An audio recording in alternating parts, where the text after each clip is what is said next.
A lot of herded men out there, a lot of opportunities. I think men don't need much, right? Like you praise a guy. It's like I was a wrestler, big time wrestler, and both my boys, two of my boys are wrestlers, and your coaches don't actually praise you that much. Like you're screwing this up and go run suicides and don't slam down your headgear and do all that. And I remember this one time, my first year wrestling, I got moved up to varsity and I wrestled the state champion or the second. I think he came in second in state. Right, he didn't pin me in the first period. He did pin me in the second, but I gave him a run for his money in the first period. Yeah, the underdog. And I was just like going crazy. And I came off, and Donnie Stonefield was his name, was my coach that year. And Donnie said, "Foster, you can wrestle for me whenever you want." It just meant the world to me. Yeah, like I had just lost, and he said he was blown away by the effort and encouraged by it. A lot of guys just need someone to say, "I love you," or "You're doing a good job. Yes, you screwed up, but you can do that." That's what men need. They need kick in the butt, but also praise. not just be a man. Yeah.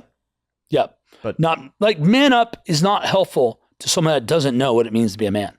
Exactly. Right? Man up. Like, how do I man up? Okay, right? what does that look like? Yeah, and so I think the boomer pastors mean well, but they grew up before a tsunami washed away a lot of cultural memory. Right. There's like, I remember I shook this guy's hand, Gary Noppert. He was my youth pastor's husband. I had a woman youth pastor when I first got saved. So I ran into him at Kroger, where I was working as a guy that like bagged and got the carts. And I shook his hand. I did the like dead fish, Yeah. And Gary's like, son, that's not how you shake a hand. Never do that again. Here's how you shake it. I was like, I never shook a hand that way ever again. So I remember squeezing an old woman's hand too hard. And like, no, I don't do that either. Right. But there was fathers, there was uncles, there was a cultural knowledge that slipped away more and more and more. There's a way that boomers grew up that was good. Yeah. And put them ahead. And some of these guys just have gone on with their life. They have their own responsibilities or whatever. They're maturing too. I'm 44. I still feel 16. I'm sure boomers that are 60 still feel 20. They don't know that the world changed. Some of them don't. Yeah. But it has. It has changed.